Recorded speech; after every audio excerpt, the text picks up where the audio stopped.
Hello friends, income tax के cases की series में आज जो केस हम डिस्कस करेंगे वो इस चीज़ को लेकर के है कि यदि एसएससी अपनी इनकम टैक्स के रिटर्न के अंदर कोई डिडक्शन क्लेम करता है और असेसमेंट प्रोसीडिंग्स के दौरान वो डिडक्शन एसएससी के लिए एडमिसेबल नहीं पाई जाती और स्पेशली उन केसेस में जहां पर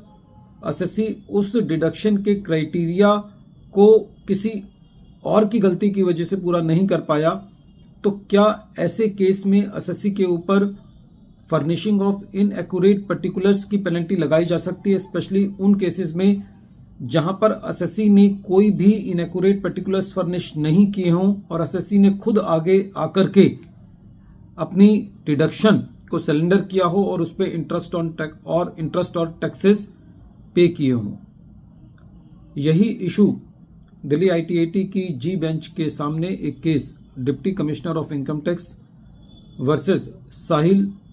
वचानी के केस में सामने आया और ये केस 126 आईटीआर ट्रिब्यूनल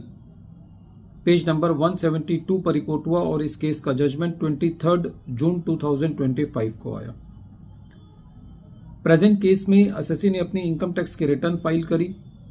उस रिटर्न के अंदर एसएससी ने सेक्शन 54F की एग्जम्पशन क्लेम करी।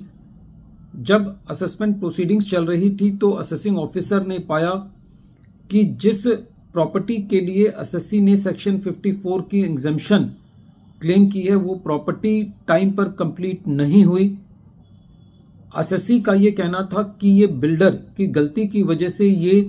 प्रॉपर्टी टाइम पर कंप्लीट नहीं हुई और एसएससी ने सू मोटो आगे आकर के सारी की सारी बैंक स्टेटमेंट्स, टीडीएस का सर्टिफिकेट और जो बिल्डर के साथ एग्रीमेंट हुआ था उसको during the assessment proceedings produce किया। असेसिंग ऑफिसर ने जो भी एविडेंसेस एसएससी ने सबमिट किए थे उन एविडेंसेस के अंदर कोई भी कमी नहीं पाई, कोई भी ऐसी चीज एसएससी ने सबमिट नहीं की जो कि असेसिंग ऑफिसर ने उसको गलत पाया और एसएससी ने उस डिडक्शन को, उस एग्जम्पशन को विड्रॉ करते हुए जो भी उसके ऊपर टैक्स बनता था और इंटरेस्ट बनता था वो दिया। लेकिन असेसमेंट प्रोसीडिंग्स कंप्लीट होने पर असेसिंग ऑफिसर ने ये कहकर के एसएससी के ऊपर सेक्शन 271 सबसेक्शन 1 क्लॉज सी की पेनल्टी लगाई कि एसएससी ने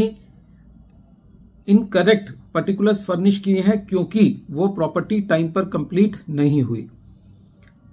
जब ये सेक्शन 271 सबसेक्शन 1 क्लॉज सी की पेनल्टी लगाई तो एसएससी ने कमिश्नर के पास अपील फाइल करी और सीआईटी अपील ने ये पाया कि प्रेजेंट केस के अंदर जो पेनल्टी लगाई गई है वो गलत लगाई गई है क्योंकि खाली एक गलत क्लेम करने से ये साबित नहीं होता कि एसएससी ने कोई गलत पर्टिकुलर सबमिट किए हैं, क्योंकि प्रेजेंट केस के अंदर जो फैक्ट्स हैं वो ये दिखाते हैं कि एसएससी का एक ये जेन्युइन बिलीव था कि एसएससी को एग्जम्पशन मिलनी चाहिए। जो फैक्ट्स हैं वो एसएससी के बोनाफाइड्स को एस्टेब्लिश करते हैं और कहीं पे भी असेसिंग ऑफिसर ने अपनी असेसमेंट प्रोसीडिंग्स में ये नहीं पाया कि जो एसएससी ने फैक्ट्स दिए हैं वो कहीं पे भी गलत हैं, इनएक्यूरेट हैं। तो ऐसे केस में जहां पर एसएससी ने खुद आकर के अपनी बात को ये एडमिट किया है कि जो प्रॉपर्टी है वो इस वजह से कंस्ट्रक्ट नहीं हो पाई क्योंकि बिल्डर ने उस कमिटमेंट को कंप्लीट नहीं किया और ट्रिब्यूनल का ये भी कहना था प्रेजेंट केस में जब सीआईटी अपील ने एसएससी को रिलीफ दिया और रेवेन्यू ट्रिब्यूनल में गया तो ये भी कहना था कि जो असेसिंग ऑफिसर है वो गूगल की इंफॉर्मेशन को गॉस्पेल ट्रूथ नहीं मान सकता। यदि ऐसी इंफॉर्मेशन को जो कि पब्लिक डोमेन में अवेलेबल है, यदि उस इंफॉर्मेशन को रिलाई करता है तो ये जरूरी है कि वो इंफॉर्मेशन से एसएससी को कन्फ्रंट कराया जाए और यदि किसी भी थर्ड पार्टी इंफॉर्मेशन पर यो बिलीव करता है तो ये जरूरी है कि एसएससी को पहले क्रॉस एग्जामिनेशन का मौका दिया जाए।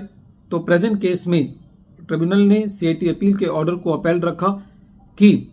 जो प्रेजेंट केस के फैक्ट्स हैं जहां पर एसएससी ने सारी इंफॉर्मेशन एओ को दी और खुद ये अपने क्लेम को वापस लिया,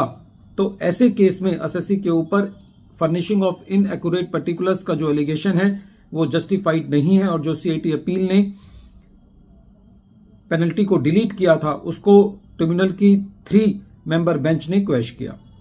उसको अपील रखा। वीडियो के अंत में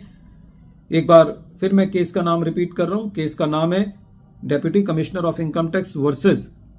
साहिल वचानी और ये case 126 ITR tribunal page number 172 पर रिपोर्ट हुआ और इस केस का जजमेंट 23 जून 2025 को आया। Thank you friends.